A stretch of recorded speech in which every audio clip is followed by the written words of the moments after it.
Hari ini kita akan belajar satu hal yang penting, yaitu tentang akhir zaman.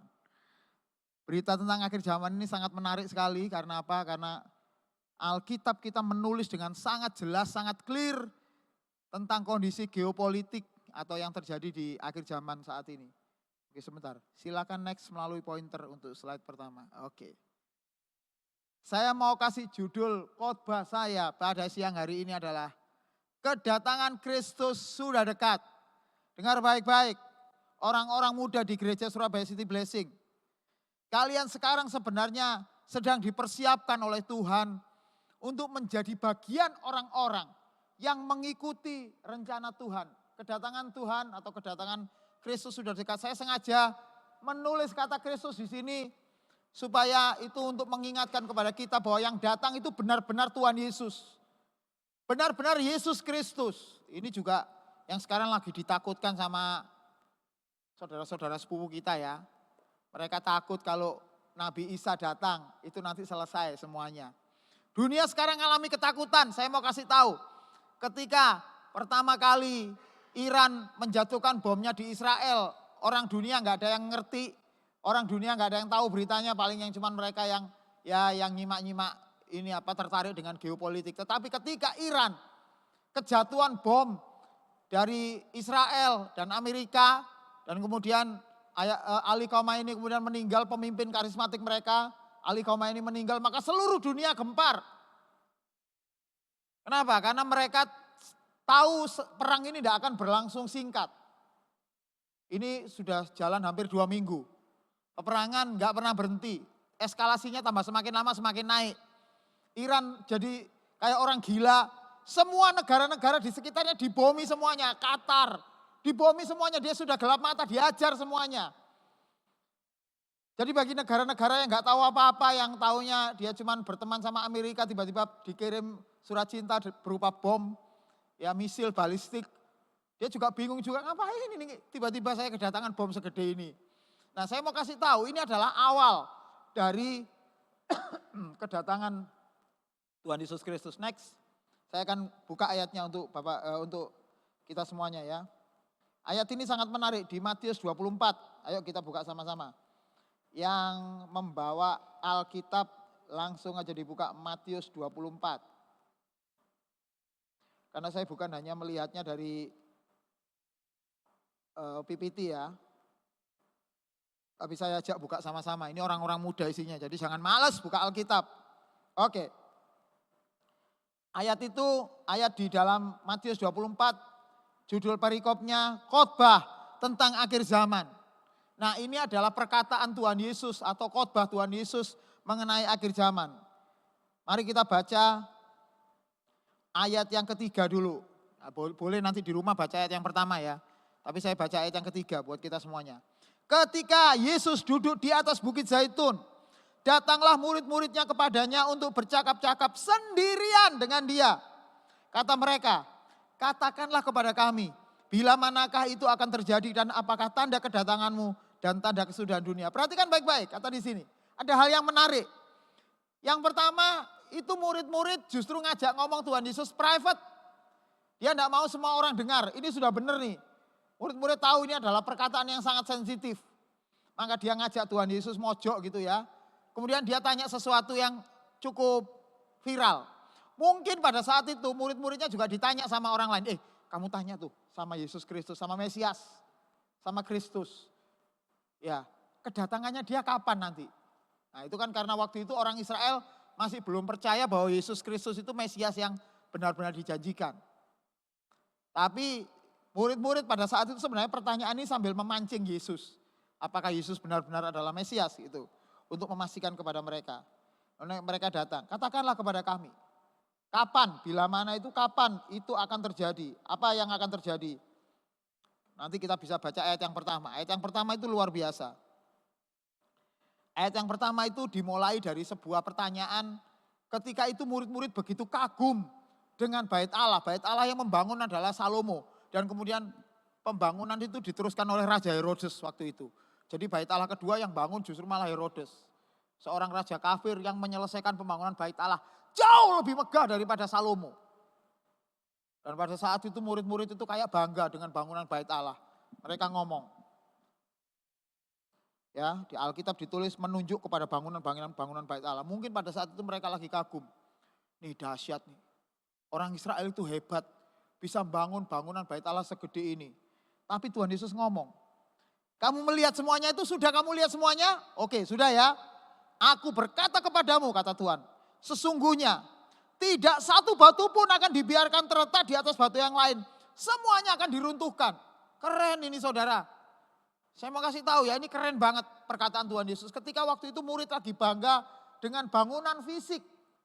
Tuhan Yesus mengingatkan mereka, gak lama lagi kamu udah lihat bangunan ini. Kamu lihat semuanya dulu. Setelah kamu lihat, kamu bangga kan? Saya mau kasih tahu, bangunan ini sebentar lagi akan runtuh. Bahkan Tuhan Yesus menambahkan, di sini tidak dibiarkan terletak batu di atas batu yang lain. Semuanya akan diruntuhkan. Dan perkataan Tuhan Yesus itu terjadi ketika tahun 70. Kerajaan Romawi membakar bait Allah dan bukan hanya dibakar. Setiap batu dicongkel sama orang Romawi. Kenapa harus seperti itu? Itu kan bangunan bait Allah itu dasarnya juga cukup kuat ya. Itu dicongkeli semuanya. Karena apa? Emas, bangunan bait Allah itu terbuat dari emas. Ketika mereka bakar emasnya meleleh. Meleleh sampai ke bawah, orang Romawi perlu untuk menggali dan dicungkil batunya supaya emasnya bisa diambil untuk biaya perang. Dan yang terjadi yang Tuhan Yesus katakan benar-benar terjadi pada tahun 70. Jadi apa yang dikatakan oleh Alkitab itu luar biasa. Untuk kita semuanya ya. Nah ayat yang ketiga itu pertanyaan, diawali dari pertanyaannya murid-murid. Kapan itu terjadi? Terus nanti Mesias itu datang kapan? Dan jawaban Tuhan Yesus luar biasa. Tuhan Yesus tidak menjawab dengan kapannya itu berupa tanggal, oh nanti bulan Februari atau bulan Adar Nisan, bulan Elul, bulannya orang Ibrani kan gitu namanya ya, Elul, Adar Nisan itu. Enggak, tapi dia menjawab dengan seperti ini. Waspadalah supaya jangan ada orang yang menyesatkan kamu. Perhatikan baik-baik ya. Jawaban Tuhan Yesus ini adalah jawaban yang luar biasa untuk menjawab keponya murid-murid. Murid-murid pengen tahu nanti itu kesudahan dunia itu kapan. Tapi Tuhan Yesus berpesan, hati-hati ya. Kalau kamu semakin pengen tahu, kalau kamu tidak diubah, kalau kamu dasarnya bertanya hanya cuman untuk curious, hanya untuk kepo, waspada, nanti akan ada banyak orang yang menyesatkan engkau. Itu. Jadi saya mau kasih tahu. Yesus di ayat yang keempat berkata, jawab Yesus kepada mereka. Waspadalah supaya jangan ada orang yang menyesatkan kamu. Perhatikan baik-baik ya teman-teman semuanya ya. Kalau kita mau belajar tentang akhir zaman. Saudara harus belajar mempelajari secara keseluruhan. Jangan sepotong-sepotong. Jangan hanya kepingin memenuhi rasa ingin tahu kita. Maka kita belajar akhir zaman. Oh nanti tribulasi kayak apa ya? Oh nanti perang Harmagedon itu kayak apa ya? Perang Gog dan Magog itu bagaimana ya? Bagaimana nanti dengan ini kerajaan 1000 tahun dan lain-lain. Kalau cuma untuk kepingin memberi pengetahuan, waspada, Tuhan Yesus memperingatkan. Waspada supaya jangan ada orang yang menyesatkan kamu. Karena gini, dengar baik-baik. Teman-teman jemaat gereja Surabaya City Blessing yang ibadah 4. Perhatikan baik-baik. Keingintahuan kita membuat kita jadi cari tahu. Jadi kalau saudara tahu, so what? Itu masalahnya. Masalahnya kebanyakan orang Kristen ini ingin tahu akhir zaman, tapi ketika mereka sudah tahu, mereka jadi tambah takut, mereka jadi tambah gelisah, mereka gemetar dengan apa yang terjadi. Apalagi tadi ketika saya mengkonfirmasi bahwa sebenarnya perang Iran dengan perang Israel ini bukan perang main-main saudara. Perang-perang di masa-masa sebelumnya, kayak perang Ukraina sama Rusia. Ukraina sama Rusia tidak dikenal di Alkitab, tapi dua negara ini sekarang, Iran sama Israel adalah dua negara yang tertulis di Alkitab dengan clear, jelas sekali. Bahkan sejarahnya sangat lengkap sekali. Bahkan nanti apa yang terjadi itu jelas banget. Iran itu dikenal dengan nama kerajaan Persia waktu itu. Dan kerajaan Persia pernah menaklukkan Israel. Tahun 700 sebelum Masehi kerajaan Israel, 10 suku di Israel ditaklukkan dengan rajanya. Dan pada saat itu terjadilah masa pembuangan. Israel kemudian Persia akhirnya berkolaborasi dengan Babilonia menjadi negara media Persia. Pada akhirnya juga menaklukkan Yudea. Sisa 2 negara, sisa 2 suku yang masih tersisa di Israel, mereka kalahkan juga. Dan kita ingat peristiwa Sadrak Mesak Abednego terjadi pada masa itu. Ketika bangsa Israel ditaklukkan. Dan ketika Nehemia pada saat itu memiliki kerinduan untuk dia melihat bangsanya sudah hancur. Dia berkata kepada pemimpin Babilonia atau Babel yang namanya Raja Kores. Dia bilang, aku ingin membangun kembali tembok di Bait Allah dan Yerusalem. Mungkin ini adalah khotbah tahun kemarin ya, ketika kita berbicara mengenai rise and build. Dan pada saat itu Raja Kores bukan hanya mengizinkan Nehemia berangkat, tapi dia juga memberi bekal sekaligus memberi surat otoritas bahwa dia boleh membangun tembok Bait Allah pada saat itu.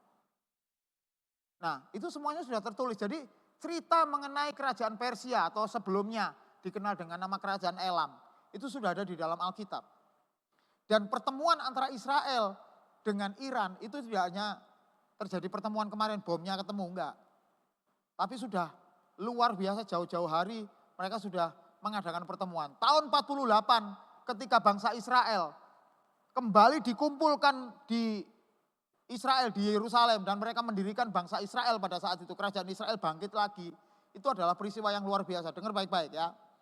Apa yang terjadi dengan Israel ya, itu menjadi sejarah tonggak sejarah yang luar biasa. Geopolitik yang luar biasa.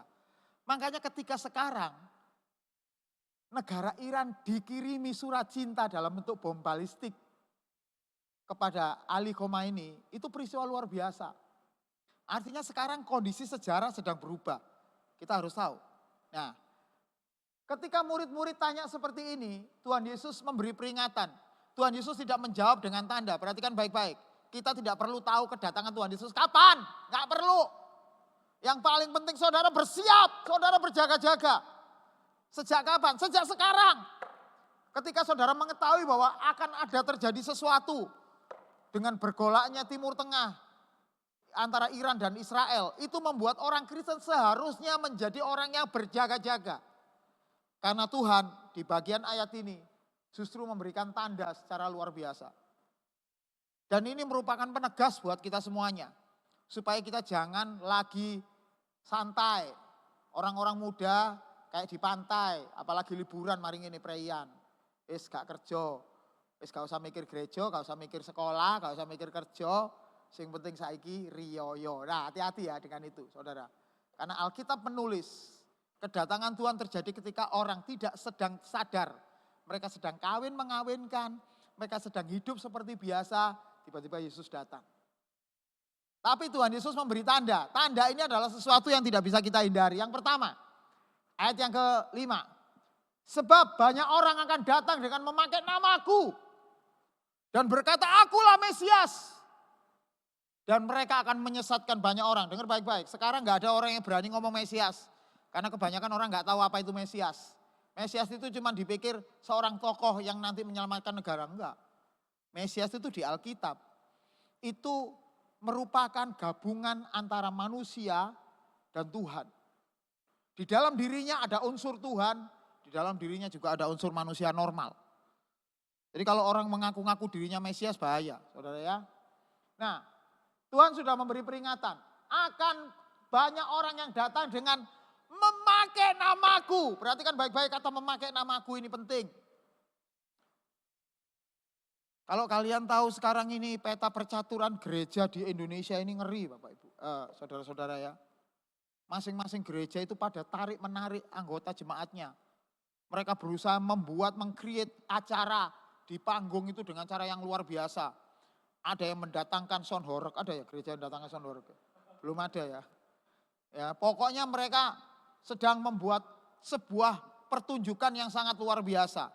Dan itu pertunjukan itu memang mereka intensional, secara intensional melakukan hal itu, secara sengaja melakukan hal itu. Entah itu mereka memanggil WL yang mahal-mahal, pemain musik yang luar biasa, dan mungkin pembicara juga yang luar biasa. Tapi dengar baik-baik. Ya. Waspada, Tuhan sudah memperingatkan nanti di akhir zaman ada banyak orang yang memakai namaku, mereka pakai nama Tuhan. Hati-hati, tidak semua gereja yang mengajarkan nama Tuhan itu pasti betul. Saya cuma mau kasih tahu, ketika kalian sama Tuhan ditaruh di city blessing ini gak kebetulan. Tuhan sedang mendewasakan kalian semuanya. Makanya itu jangan gampang-gampang sakit hati dengan teman-teman di gereja. Terus pindah. Pastor, aku pindah yo. Nang PTC, gereja ini gede. Koncoku akeh. Ibadahnya loncat-loncat. Saya mau kasih tahu. Yang paling penting adalah saudara mesti ngerti bahwa nanti di akhir zaman akan banyak orang yang memakai nama Tuhan. Sepertinya khotbah, sepertinya ngambil dari Alkitab, sepertinya juga ngomong kebenaran karena semuanya baik, yang diomongkan baik, tetapi dengar baik-baik. Ketika orang membuat kita tersesat, tersesat itu gimana sih tersesat? Saudara mesti tahu kata tersesat. Tersesat itu bukan dalam kondisi saudara sudah hilang, enggak. Ini contoh ya, kita mau berangkat ke Malang, udah tahu kan? Mau berangkat ke Malang kita lewat tol. Di tol ada petunjuk bahwa di sana ke Malang, di sana ke Sidoarjo. Ketika saudara masih berdiri di petunjuk itu, saudara belum berada di kota Malang. Dan saudara bisa memiliki potensi tersesat ke Sidoarjo. Macam-macam. Mungkin ada yang ngomong, kamu ke Sidoarjo aja, kuliner enak. Ya enggak Wi? Macam-macam di sana. Ono babi, enak, ngono-ngono. Nah kemudian kita mulai melangkah nyoba berangkat ke Sidoarjo. Saudara sampai ke Malang enggak? Enggak. Ketika perjalanan kita sudah belok sedikit, saudara sudah tersesat. Makanya perhatikan baik-baik. Tersesat adalah dalam keadaan ketika kita enggak tahu atau kita meleset dari jalan yang Tuhan tunjukkan. Makanya itu yang penting saudara mesti tahu jalannya Tuhan, jalan kayak apa. Itulah sebabnya bagi setiap orang yang menganggap dirinya orang Kristen. Saudara mesti meyakinkan diri, saudara berada di jalan Tuhan. I'm the way, the truth, and the life. Aku adalah jalan dan kebenaran dan kehidupan. Jadi ketika kita sedang didorong atau dibawa kepada gereja, kepada komunitas yang walaupun kelihatan Kristen, tetapi tidak mengarahkan kalian kepada karakter Kristus. Saudara harus mulai waspada. Cuman seneng-seneng, kumpul-kumpul, punya teman. Apa gunanya kalau tidak mengarahkan kita kepada Kristus? Berapa banyak orang yang kecewa karena pertama komunitasnya banyak, lama-lama mengecewakan hatinya, akhirnya dia keluar. Kenapa? Karena di komunitas itu tidak diarahkan pada Kristus.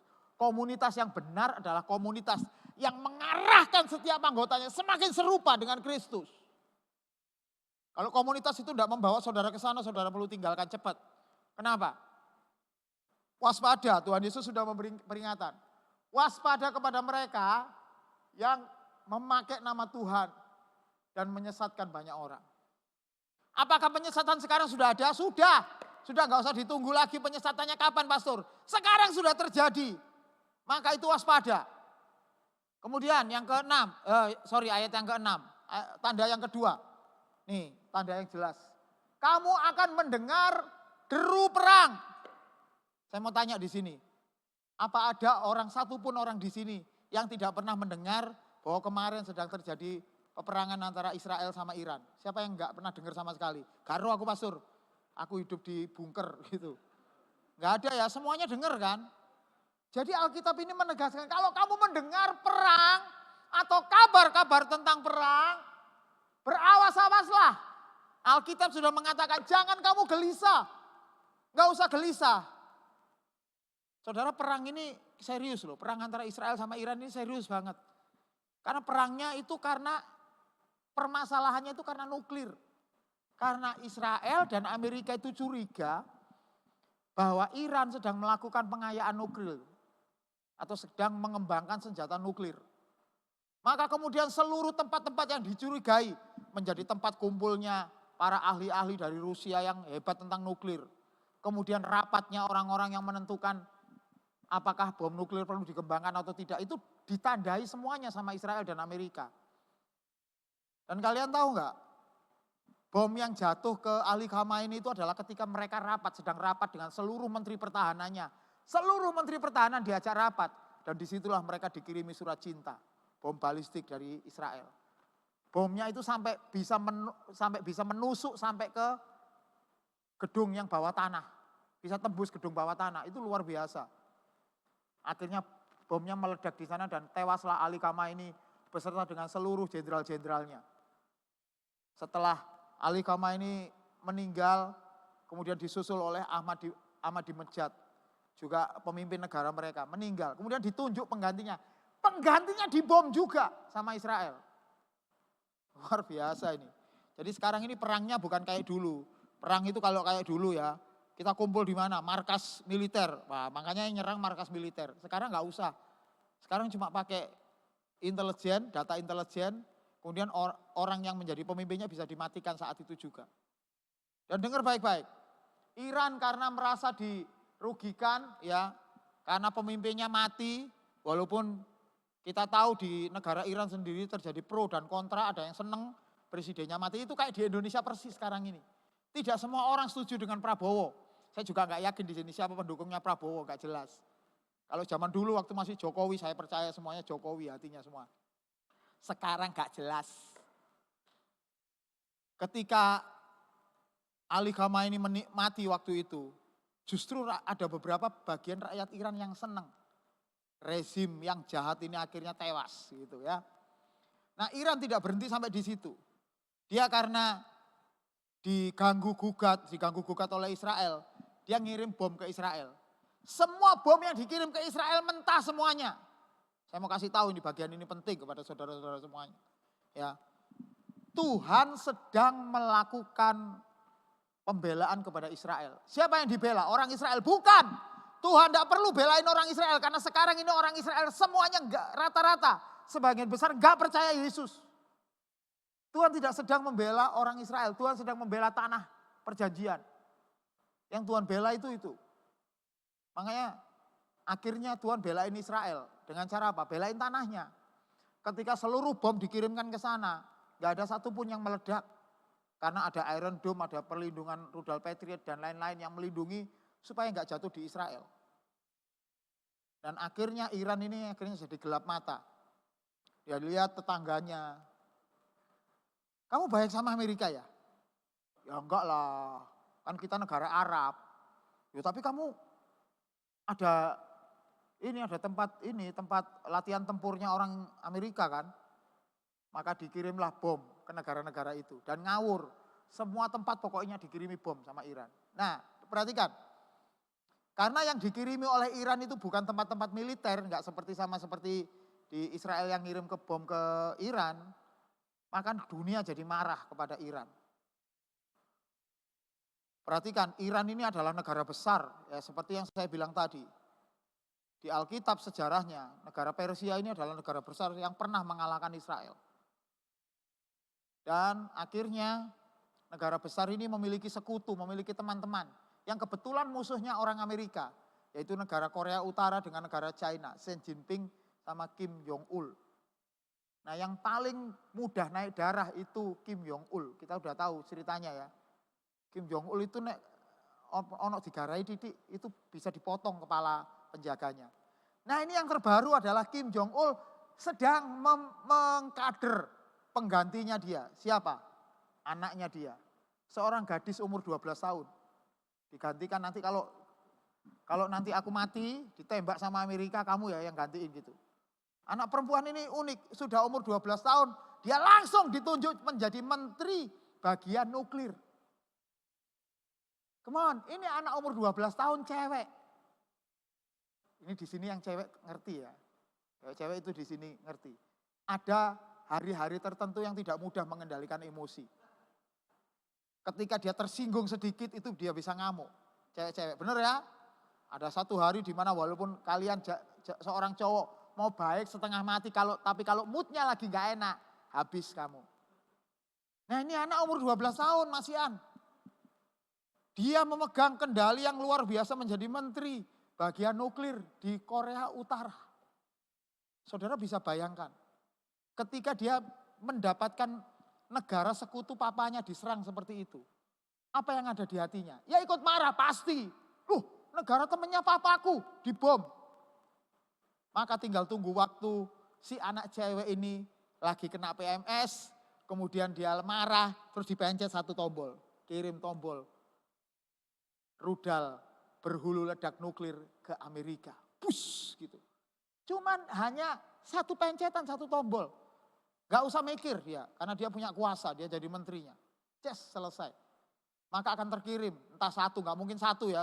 Dia tahu Israel itu negaranya dikirimi rudal balistik di mana-mana gagal. Maka dia akan kirim pasti lebih dari satu. Dan tentunya dia tidak hanya mengirim ke Israel karena dia sakit hatinya sama Amerika. Karena dia tahu otaknya ada di Amerika. Maka dia akan kirim ke Amerika. Donald Trump cuma punya waktu sepersekian detik sebelum dia masuk ke bunker untuk mengambil keputusan apakah dia balas atau tidak. Begitu dia masuk bunker, dia tanya sama Menteri Pertahanannya, Pak ini mau balas enggak? Kira-kira di dalam pikiran kalian kalau kalian jadi Donald Trump atau mungkin memahami Donald Trump, kira-kira Donald Trump apa yang Donald Trump lakukan? Ya pasti kirim lah, dia tidak akan mungkin, gak apa-apa, negara kita mengampuni, dikirim gak apa-apa, kita sudah seperti Kristus kok. Gak mungkin, ini perang geopolitik. Maka yang Donald Trump lakukan adalah kirim, ulang. Bales, maka Donald Trump akan ngirim. Dan yang mencet Donald Trump sendiri, satu pencetan juga, dus gitu.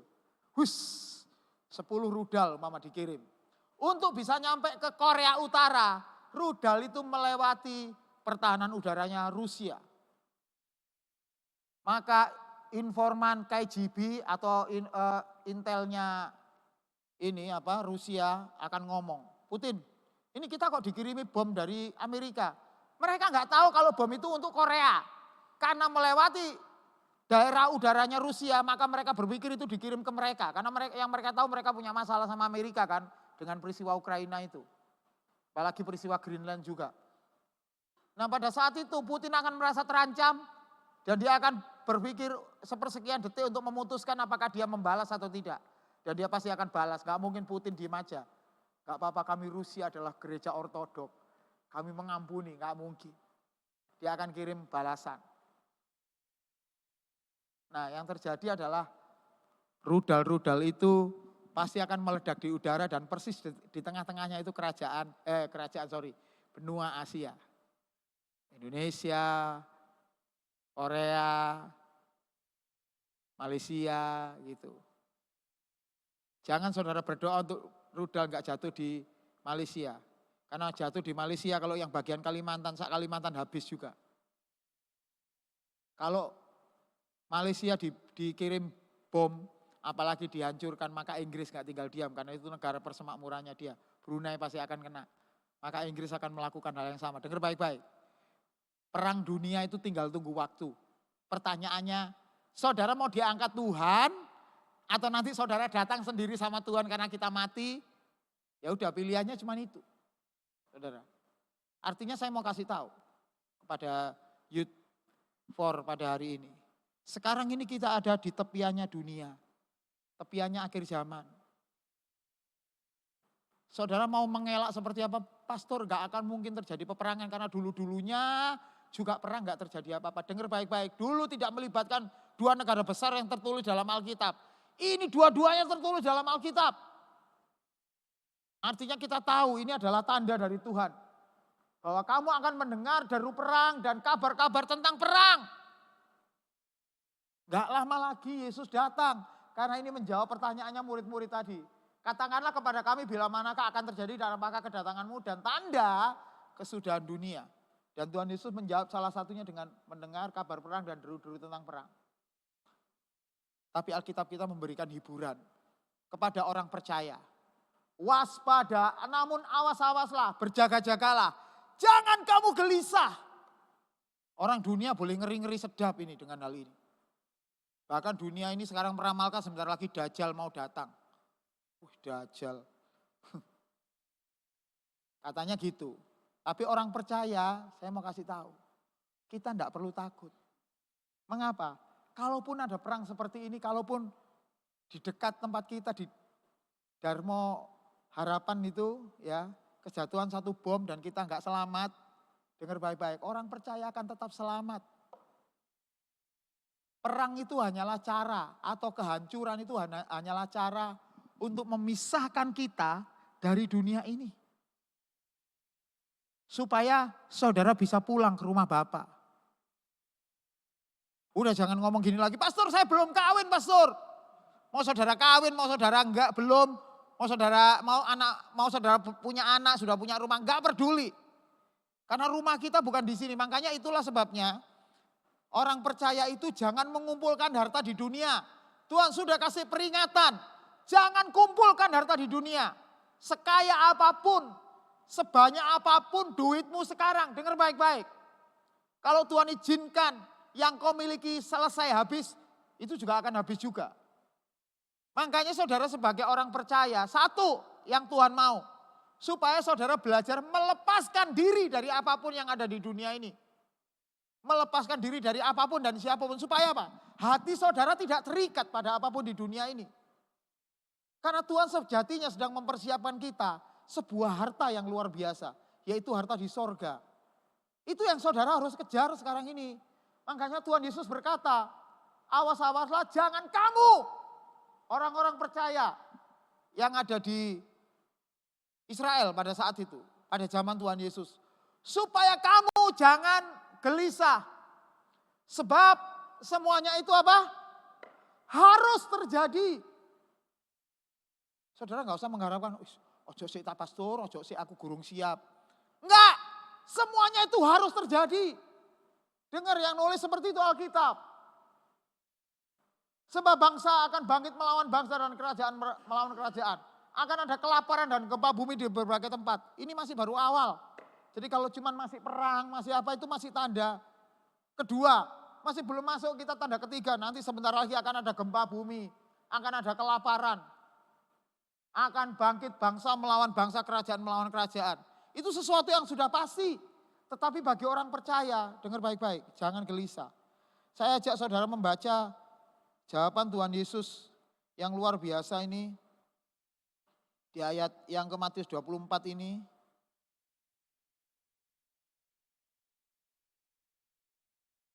Ayat yang ke-13.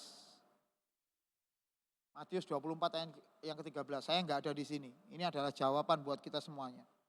Tetapi orang yang bertahan sampai pada kesudahannya akan apa?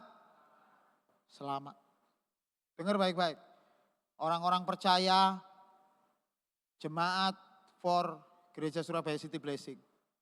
Hal yang pertama yang harus kalian lakukan, kalian mesti bertahan. Bertahan apa? Untuk jadi orang Kristen? Bukan. Bertahan menjadi orang-orang yang bersedia dijadikan anak-anak Allah. Kalau cuma jadi Kristen aja, cuma pakai kalung salib, gak ada sesuatu yang saudara ubah dalam hidup saudara. Gak ada sesuatu yang saudara lakukan. Sama aja dengan orang yang gak percaya. Cuman bedanya mereka ibadah di sono, kita ibadah di gereja. Mereka ibadahnya hari opo, kita ibadahnya hari apa. Bedanya cuma itu aja. Makanya yang paling penting adalah, next selanjutnya.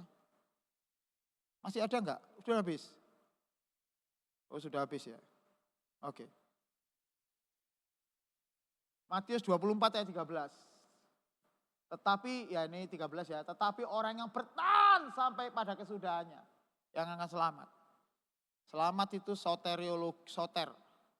Jadi orang yang bersedia bertahan. Makanya dengar baik-baik. Jangan hanya karena gara-gara kalian sakit hati dengan orang satu gereja, kalian kemudian gak pergi ke gereja. Gak gereja-gerejoan. Mutung sama Tuhan. Makanya pertanyaan yang paling penting yang sering ditanyakan sama murid saya ke saya adalah, Mister, bolehkah saya pacaran dengan orang yang tidak seiman? Jawabannya cuma satu, gak boleh. Kenapa? Karena Tuhan ingin saudara bertahan sampai pada kesudahannya. Jangan sampai kita hanya menjadi orang beragama aja. Ayat ini selanjutnya, ayat yang ke-14 ya. Dan Injil kerajaan ini akan diberitakan bagi semua bangsa. Sesudah itu, barulah tiba kesudahannya. Dengar baik-baik. Tugas kita, tugas orang yang bertahan sampai pada kesudahannya adalah memastikan bahwa semua orang mendengar tentang Injil kebenaran. Artinya saya sedang mau mendorong kalian semuanya supaya kalian bisa mempercepat kedatangan Tuhan. Loh, ojo sik pastor. Sebaiknya kedatangan Tuhan ditunda, enggak bisa. Tanda tanyanya sudah ada. Nah sekarang yang diperlukan oleh Tuhan, yang dibutuhkan oleh Tuhan adalah gereja yang bersedia untuk memberitakan Injil Kerajaan. Memberitakan Injil Kerajaan itu bukan hanya mengajak orang jadi orang Kristen, mengajak orang menjadi jemaat City Blessing, ibadah for City Blessing, enggak hanya itu saudara ya. Itu memang harus, pada akhirnya harus dilakukan. Tetapi yang paling penting di sini firman-Nya jelas, Injil Kerajaan. Apa itu Injil Kerajaan? Injil Kerajaan itu adalah budaya kerajaan Allah. Harus diberitakan kepada banyak orang. Caranya gimana? Tuhan bisa saja ya tiba-tiba seperti zaman di Israel itu membunuh laki-laki, orang anak-anak sulungnya orang Mesir. Bisa saja Tuhan melakukan itu. Tapi Tuhan tidak akan pernah melakukan itu lagi. Sebaliknya, Tuhan ingin melibatkan saudara semuanya untuk menjadi orang-orang yang membawa budaya, membawa culture, membawa budaya culture kerajaan Allah di dalam dunia ini. Jadi sejatinya ketika Tuhan memanggil saudara menjadi orang yang percaya, Tuhan sedang mempercayakan budaya kerajaan Allah di dalam hidupmu. Artinya ketika engkau sedang menghadapi persoalan, menghadapi masalah, ketemu dengan orang-orang yang tidak percaya pada Tuhan, pertanyaannya adalah, apakah orang melihat Yesus tinggal di dalam hidupmu? Itu masalahnya. Nah sekarang masalahnya banyak orang Kristen baiknya di gereja. Haleluya, puji Tuhan. Apa kabar? Luar biasa. Kayak di sini tadi ya kita. Apa kabar semuanya? Iku nek nang gereja. Begitu hari Senin, hari Selasa, hari Rabu saudara gak ubahnya seperti orang yang gak percaya. Cara bercandanya sama. Guyonan-guyonannya sama. Sama aja. Apa yang membedakan? Ya kalau saudara pakai kalung salib itu aja yang membedakan. Saya mau kasih tahu. Ketika engkau menjadi orang yang percaya, Tuhan sedang menitipkan budaya kerajaan Allah di dalam hidupmu. Makanya budaya kerajaan Allah itu harus selalu muncul di dalam dirimu. Ketika engkau sedang berbicara dengan banyak orang, orang lain ketika mengolok orang, membuli orang, yang kalian lakukan justru kamu belain orang yang menderita. Ketika ada orang yang saat itu perlu sakit, perlu didoakan. Kalian gak usah nunggu Pastor Joshua ayo melok yuk, doano koncoku. Kalian sendiri yang mau datang, doakan dia. Makanya yang namanya pelayanan itu bukan cuma main musik, bukan cuma khotbah, bukan cuma pimpin pujian. Dengar baik-baik, pelayanan sesungguhnya adalah membebaskan mereka yang terbelenggu. Memulihkan hati mereka yang luka, mencelikan mata mereka yang buta. Itu artinya, keep being the church, tetaplah menjadi gereja. Jadi ketika ada orang baru di sini saya mau lihat kalau ada orang baru datang, sikap kita bagaimana? Apakah saudara cuekin? Atau saudara ajak bersama-sama untuk menghidupi Injil Kerajaan Allah? Semakin saudara menunjukkan Injil Kerajaan Allah atau budaya Kerajaan Allah, semakin cepat Yesus datang. Dan perhatikan baik-baik. Ketika Tuhan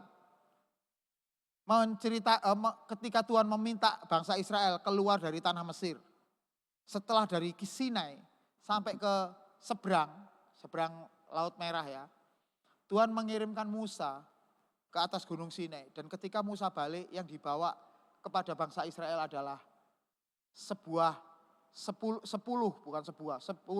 firman Allah. Jangan padamu ada ilah lain di hadapan hadiratku. Istilahnya Tuhan mau ngomong, bangsa Israel, sekarang yang menjadi Tuhan atas hidupmu bukan lagi dewa-dewanya orang Mesir. Sekarang yang menjadi Tuhan atas hidupmu adalah aku, Ani Yahweh. Aku adalah Yahweh. Tuhan memperkenalkan itu kepada bangsa Israel. Dan Tuhan tidak mau bangsa Israel memiliki Tuhan-Tuhan yang lain. Kalian masih ingat ya, ketika itu Harun dan beberapa orang Israel membuat sebuah patung lembu, emas. Apa yang Tuhan katakan? Tuhan marah. Dan Musa ketika melihat itu dia lemparkan 2 loh batu itu pecah sampean. Kenapa? Karena Tuhan sedang mengkhususkan bangsa Israel. Supaya mereka memiliki hanya Elohim Yahweh. Hanya Yahweh yang menjadi Tuhan mereka. Why? Kenapa? Karena Tuhan nanti mau mengirimkan bangsa Israel ke tanah Kanaan, tanah perjanjian, tanah yang penuh air susu dan madu. Di sana bukan tanah kosong, di sana sudah ada bangsa Kanaan yang mereka sudah punya Tuhan sendiri, yang punya sesembahan sendiri. Tetapi Tuhan mengirimkan bangsa Israel supaya orang Kanaan melihat ketika bangsa Israel masuk, mereka punya Allah yang luar biasa dan orang Kanaan bertobat. Demikian juga dengan kekristenanmu. Kekristenanmu itu Tuhan kirim kamu ke tempatmu kerja. Tuhan kirim kamu ke tempatmu sekolah. Itu untuk menjadikan hidupmu itu tontonan buat bangsa yang lain, orang-orang yang lain. Untuk temanmu, untuk gurumu, untuk teman-temanmu satu sekolah. Untuk mereka melihat bahwa ada Yesus di dalam hidupmu. Kalau di dalam hidup kita, cara hidupnya nggak beda dengan dunia ini. Apa yang dicari dari hidupmu? Cara ngomongnya tetap ngomong kotor. Yang lain nyontek, kalian juga nyontek. Makanya dari sekarang ini coba. Kalian kuduskan hidupmu, khususkan hidupmu hanya untuk Tuhan. Walaupun kelihatannya temanmu nyontek, kamu nggak nyontek, kamu menderita. Dengar baik-baik ya, kata ini penting. Akhir zaman ini, Tuhan mau banyak exposure kegelapan, darkness. Sekarang banyak orang jadi kayak ganas gitu, ya. Orang kayak melakukan dosa nggak ada masalah. Dengar, di akhir-akhir zaman ini 2026 Tuhan sedang bangkitkan mengeksposur darkness. Tapi kabar gembiranya adalah di saat yang sama Tuhan juga mau menerbitkan terang di dalam hidupmu. Kegelapan muncul, tapi terang juga sedang Tuhan munculkan. Dan terang ini yang mau Tuhan munculkan dalam hidupmu. Kenapa Tuhan seperti itu? Karena gini, segala sesuatu yang gelap, ya, itu akan bisa berguna untuk terang. Terang itu akan semakin kelihatan karena suasananya tambah gelap. Semakin gelap dunia ini, dengar baik-baik, semakin gelap dunia ini maka hidupmu harus jadi semakin terang. Jangan sampai justru kegelapan itu menjamah hidupmu. Jangan sampai hidupmu juga sama dengan orang yang tidak mengenal Tuhan. Jangan sampai tontonanmu juga sama dengan orang yang lain. Teman-temanmu tontonannya juga sudah yang boten-boten, yang enggak. Kalian nonton firman Tuhan. Nonton YouTube khotbah yang menguatkan imanmu, yang mendewasakan hidupmu. Itu. Dengar baik-baik gereja Tuhan. Ya. Di akhir zaman ini justru Tuhan menerbitkan kita semuanya yang ada di sini untuk menjadi penerang buat mereka yang gelap. Pertanyaannya, mau enggak? Kalau kamu mau, sediakan dirimu untuk didewasakan lebih dulu sama Tuhan. Baru akan Tuhan pakai kamu. Tapi yang paling penting mau dulu. Kalau kalian enggak mau, dengar ya, Tuhan bisa pakai orang lain kok. Rencana Tuhan gak mungkin gagal. Tapi masalahnya, kamu gak terlibat pada rencana Tuhan. Nah sekarang karena kalian sudah mendengar kebenaran, putuskanlah di dalam hidupmu. Tuhan, aku mau terlibat di dalam rencanamu yang besar. Maka Tuhan akan membuat kalian, mendidik kalian menjadi orang-orang yang benar-benar dikhususkan untuk pekerjaan Tuhan yang luar biasa ini.